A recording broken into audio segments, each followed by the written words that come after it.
So in this section, we're looking at branding your store.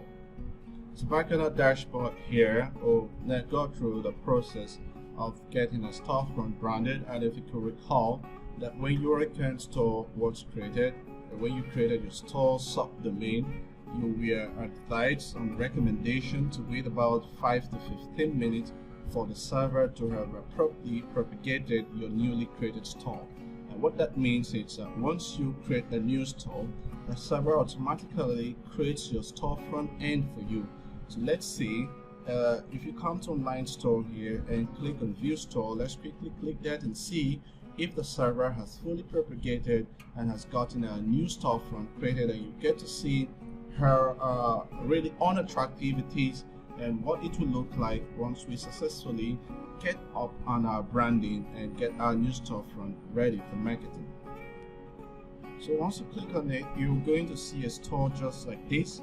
And in case on your server you noticed any certificate error that says they're not secured, can they ignore that? That's because it's coming from the security certificate we installed on the server, which is gradually propagating, which will be fixed properly.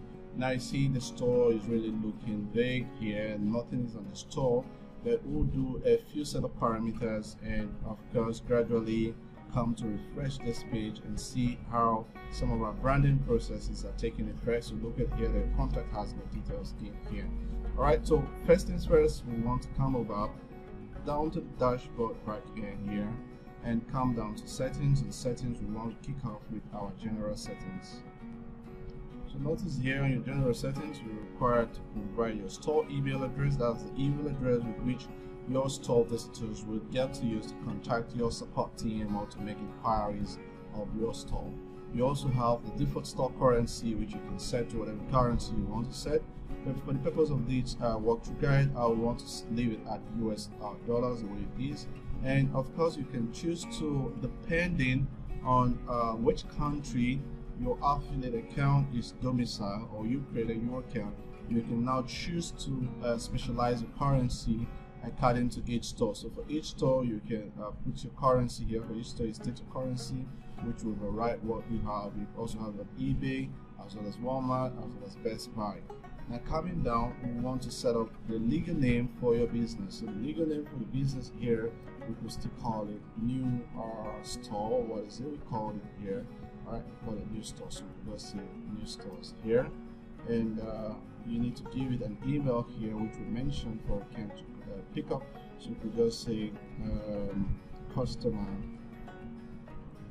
your account, just like that, at my store, my AutoStore.com, which is your email here, which your customers will contact you. And of course the phone number here, you can state whatever I want to state here as my phone number. And if you come down here, your city is stated there, your postal code, so as well as your country is set down there. So you have everything set up. So once you're done, you hit and save. So once you hit and save right down there, you notice that once you come to refresh this page, as the page loads, we are going to see that our contact details are not displaying at our footer. Can you see it here? So your footer now has this whole details shown for your customers to contact you. So coming back to your branding, at this point we want to skip API keys. We want to have our API keys set up on another section of this training, so that you pay a more closer attention. You can really get the bits from it and get it done on your own. Now we'll now move straight on to setting up notifications. Now setting up notifications also helps you to create your traffic, as well as get update as to how your products are imported into your stores. Now, what are the notifications options you have? You have an option to enable email alert for subscribers, which shows that you must enter a valid SMTP setting shown below for sending email alerts to your subscribers. And you can also hit on this edit email template to see the several email options you have. You have sending out emails for products that are out of stock. So you can see, dear customer, this product in your wish list is out of stock. It states the product title, it states the product, the view product link, the product price, Now you'll be notified when product is back in stock. So if there's any other thing you may wish to add here, you can come down here to add it up. So looking below here, you will get to see some of the shortcodes. If you want to get a product title, then you need to use the shortcode. If you want to get a product link, if you want to get a product price, the store name, the store address. You also have an email number 2 here that shows your product back in stock. You also see the email swipe here. You could make your modification and add whatever you want to add here. You also see the next email swipe queue here, which says the product custom price drop alert created. You see what is stated here: price drop alert is created for product. These you'll be notified when price drops below your set amount. You see it there, and you get to see all the short links you can use, short code rather, you can use for specific email templates that you're interested in. And this goes on and on to your product price drop. And once you're done making any modifications you want to make down here, you can hit on your save. And once you're done saving that, you can now come over to set up all of these parameters required. Now look at this parameters. It says please set up my SMTP account to set emails to customers. You have the option of setting your send emails from. You have the option of setting up your host. You have the option of setting up your port. You have the option of setting up the protocol with which you want to use, and you have the username and password here. So let's say you don't have any domain purchased yet. We're going very basic now, and you are using a common Gmail account. What you can do is to come down to Gmail, come down to Google and just say Gmail SMTP settings. So once you do that, Gmail is going to come up with your SMTP parameters. Now look at here, they say Gmail and SMTP server address. So let's say your email account is you want to say new account, new stores manager management. Let's just say store management. That's a new account at gmail.com. That shows that this account belongs to Gmail. And if you're required to provide the host, you're required to just copy this exactly the way it is here, your host address, which is the same thing as the server. You copy the way it is here, and take it down to your account to insert it. Right? Sorry for that. Take it to your account to insert. So you bring it down here, insert it into your host. Now your port here, if you come back to your tab here, you'll notice that you have 2 port suggestions here. You have the port selection that goes with TLS, you do 587, that goes with SSL, you go with 465. So we want to go with 465. So switch back to your tab and say 465. And once you pick 465 under your protocol, you need to set this to SSL. So once you're done doing that, your username here has to be same as your email address here. That is what they mean by this. Notice here. Let's say Gmail SMTP password, your Gmail password. Now Gmail SMTP username, your full email address, e.g. your username at gmail.com, which is exactly what you expected to do down here. So at this point, you just provide that. So you just provide your email there, copy and paste it. Now you come down to your password, use the same password you use to access your email account on Gmail. So whatever it is, you do well to type in that email here. And once you're done, if you get everything right, you can always come to provide any email address you want to provide here, with which you will use to test if the configurations are right. It's going to send out. Of course, our configurations are not right. That is when it will return an error like this for you. And now let's say we want to get it right for the first time. I want to pause off screen and go get up my email parameters from my custom server and show you how I'm going to apply the parameters as well. 1 minute. Now this is what happens here on my cPanel. I have created a new email from my email section here. You go down to email account. Whenever you create a new email using your create function here, I just created this new email that says new store getautostores.com, and I hit on check mail. Upon checking the mail, it will log me on to my.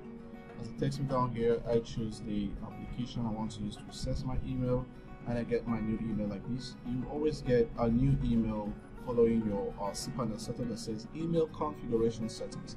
So if you double click on it here, it gives you the entire SMTP parameters you need to work with. Now notice here, our username is the full email here, so all you need to do, copy this in full, take it back to your AutoStore and drop in here.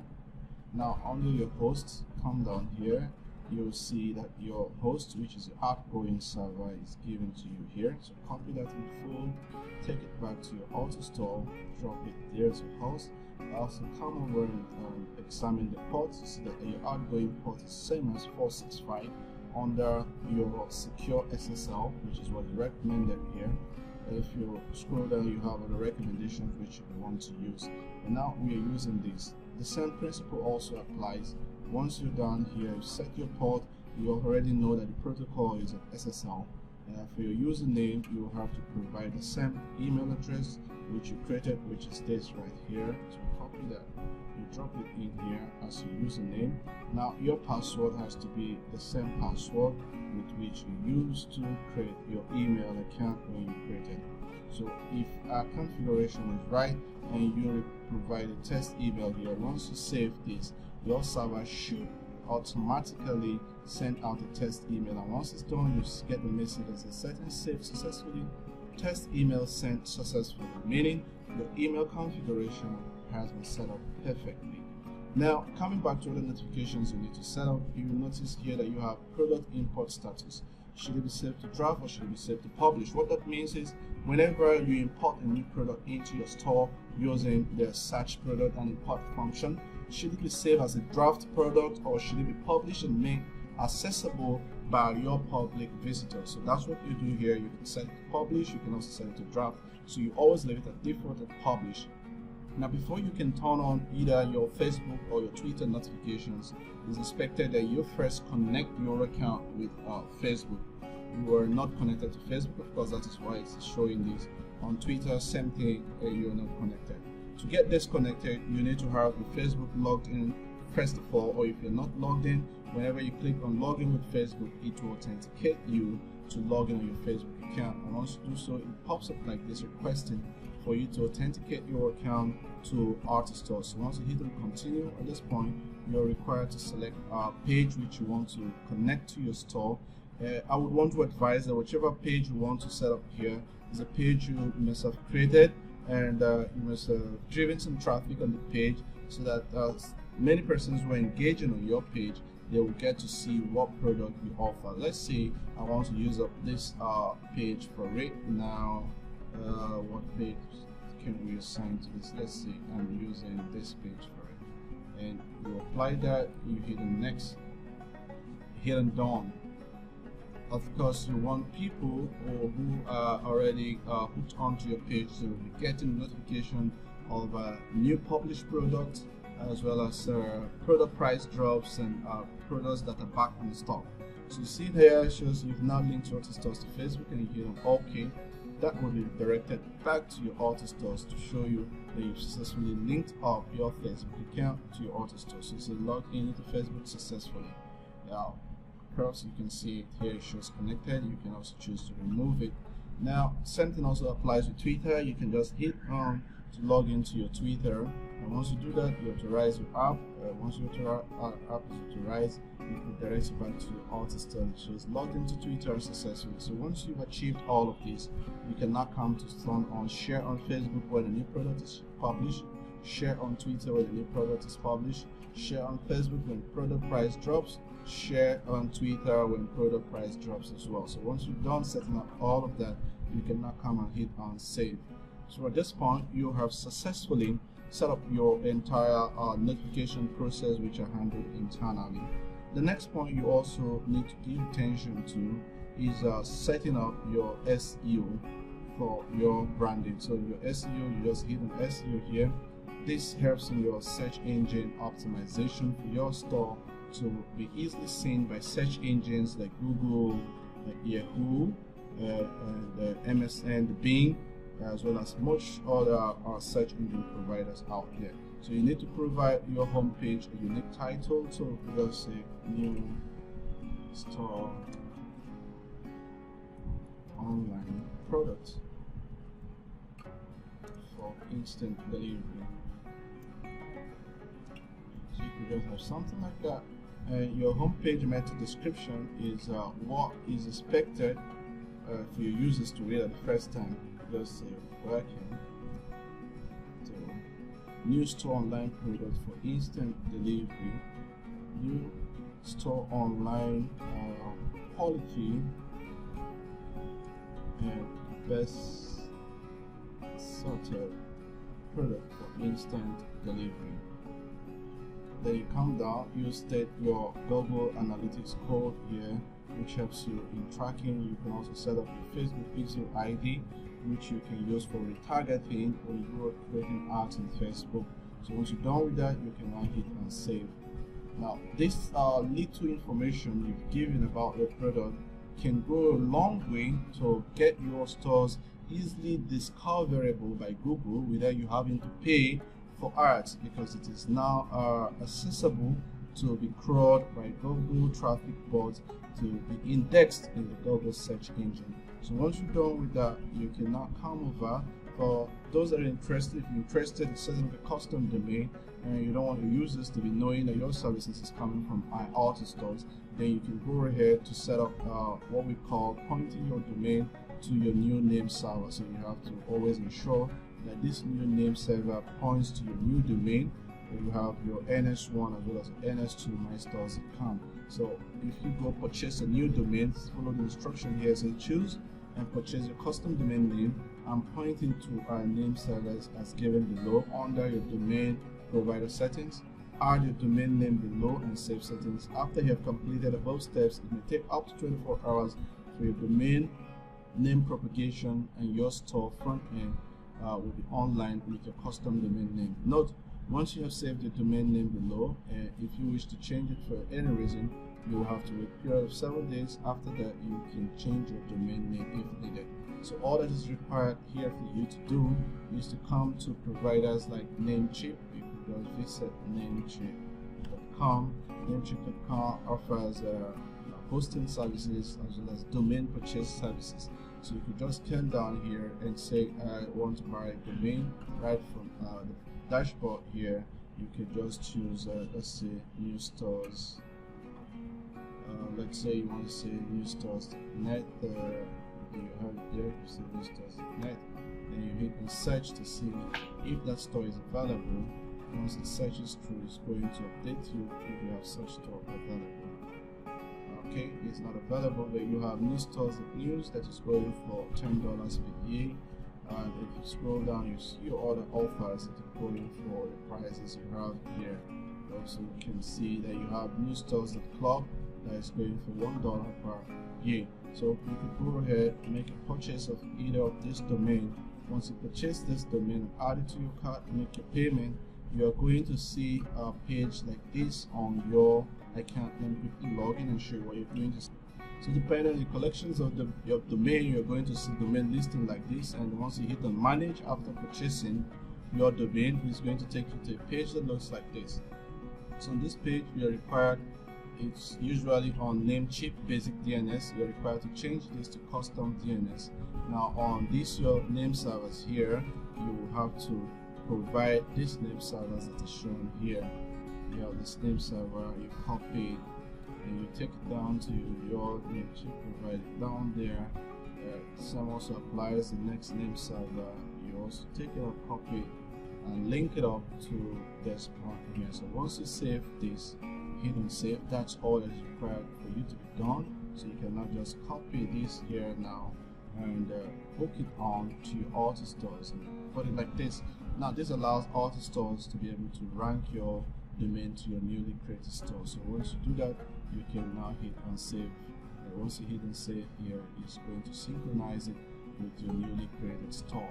But of course, we've not properly set the domain and name server that, since the custom domain saved successfully. So you successfully saved that in there, so you now have it within your custom domain on your settings here. So once you scroll down to that point there. So scrolling down, still within our branding, we're looking at the online store, which is where your branding proper starts. Coming down to the online store, we'll get onto themes. Theme section is where you have the privilege of selecting what theme front you want to use for your designs. So you can look at the theme here and get to see product theme design flow which you want to use to represent your store. So whichever one that interests you, you could choose to use that as your design flow. So looking at it here, let us say we are going with this option we have here, which is the elegant e-commerce. Now if you hit an elegant e-commerce, I can just hit and say switch theme. So once I switch in theme, it becomes my active theme.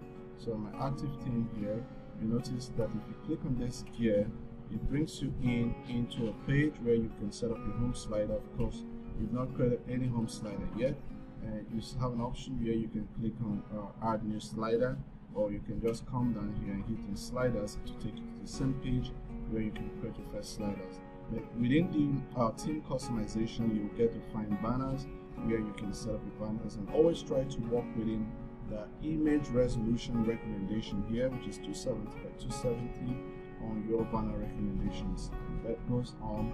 If you scroll down, you also get to see your social links where you provide your Facebook, Twitter, Google, LinkedIn, Pinterest, and YouTube social links, which will allow your customers to interact with you.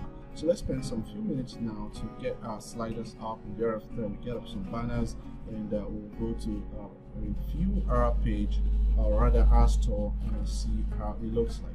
So let's click here now to create our new slider. So new slider, we want to call this new store slider.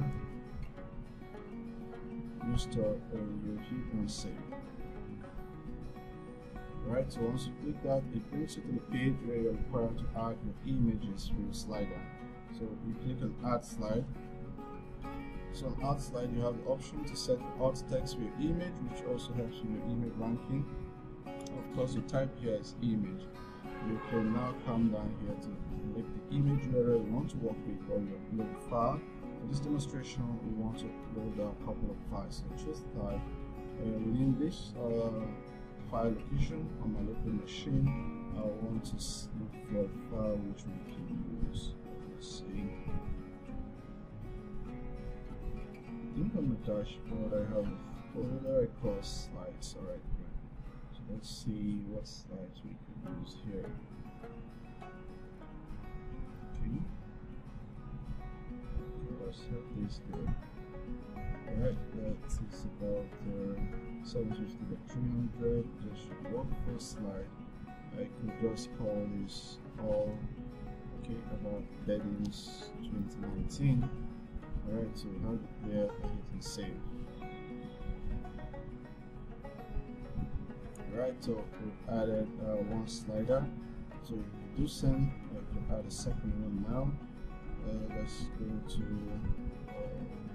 second one slide we have here. Let's see. Okay, let's have this now. Have that there. I could just go on this flash cells here. Let's go on this flash cell. We're just saying comment. Just a second. So comment. Press flash cells. Right? So we have something like that, and I hit and save. So we'll just practically have test this to slides which we've added, and once you add it here, you can now see the slide images. Okay, I think we're having two image duplicate there. You can now see it there. So once you're done at this stage, all you need to do is hit and save. So you've gotten your slides. At this point, you can now come back to your image setup if you still have it open, but to your theme setup, which is open here. Of course, you notice they're not seeing it here, so you have to refresh the page, so it's going to see the new slider you've created. So you see we have new store slider, you select it and hit and save changes. You ensure that the new store is displayed here, so it means that this new theme has a new slide applied to it. Now the next option you look at is switching to your banners. So you want to set your banners that you have all down here. So you come down to choose as a couple of banners you have. Now you also ensure that you follow the recommended pixels here, else you will have issues with your image display. So let's just say that's too small. Let's see. set up there. Going down and have another banner. Let's see what banners we can have for them. That's too small as well. Let's see. Get to 18 and to 18 here. So final thought banner, what can we stick here? Let's see. Let's say not too much. Let's see. Okay, I'll just use this. So once I'm done providing all of this, I just need to come and hit and save changes. Alright, so we have a new store created here. If you switch to banners, we're able to see all your images which you've added, which will be shown on your banner. Now the final thing you'll do within your branding is Facebook links. So you could have things stated like this, new store.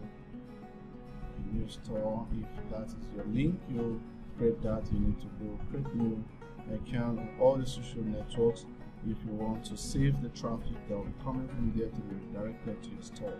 And once you're done doing that, you can save changes.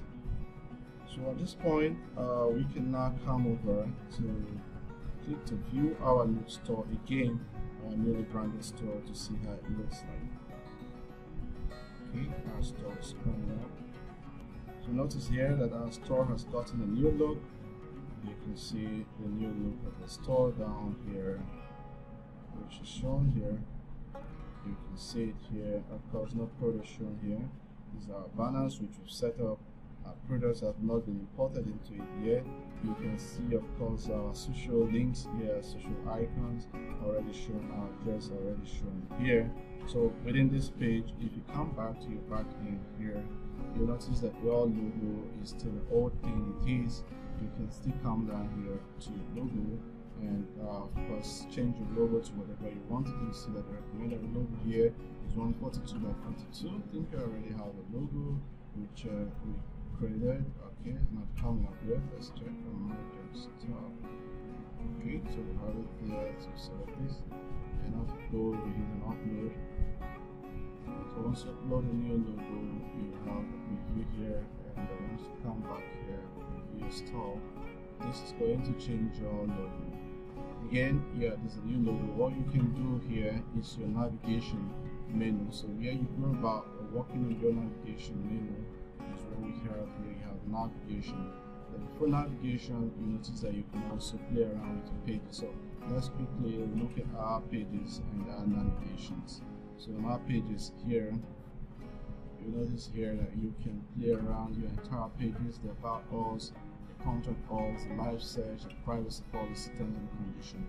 About the live search, don't bother about adjusting whatever you have. A live page, this is an auto-generated page that allows your users to be able to do live searches. While other menu link which you find here, like you have the privacy policy, the terms and conditions, contact us, and all of that, you can come down here and always come to edit them. You see the interface where you can come edit them, whatever you edit here and save. You can of course always view it. You have page templates which you must always use. You always need this as page default, except you're creating a page for live searches. That's when you come down here. Now still within your online store here, which you have, you get to see the navigation which we mentioned about. So the navigation allows you to set your main menu, your footer 1 menu, your footer 2 menu, your footer 3 menu. Because what this means is your footer 1, footer 2, your footer 3 menus. This is where you have them, and this forms your main menu, which is what you have here. So coming back here now, you could say you want to edit the main menu. If you hit on edit main menu here, you notice that you could make any of the pages there to become a menu. You can add here, or you could choose a category to become a menu. You can add here, or you could come down here to pick a blog that you own elsewhere and link it. So let's say you want to create a blog link here and you put your URL, so it could be http / you could just have this as fake here for us. So that's my new blog, and I can have it here as my blog. So you're trying to link your store with your blog. So you add it here, my add to menu. So once you add it to menu, it comes to the top menu here. You can now position it wherever you want it. You can take it down here. It becomes a menu of its own, or you can take it to become a sub menu. Now let's see how it looks like when it's a menu of its own and you hit and save. Once you hit and save down there, all you need to do here is to just come and refresh this. Notice that a new menu will be added to us here. Great. So see here, you have a new menu, and once you click on it, it takes you to the virtual closet. So see, in and out, you can link your blog to your store, and within your blog here, you could also have a link of your store that brings your user back to your store front end. So vis-a-vis, you can also run your store like that, running a clean linkage of the store to drive viral traffic. So of course, like mentioned, you can put this under any of the category menus here, and it will become a sub menu of that category. So far in this section, we've seen much about branding of a store and how it affects our store front end. At this point, we want to go back to our settings menu, where we'll be connecting our API keys for the first time, and thereafter import products into our store and see how the products are doing and what users stand to benefit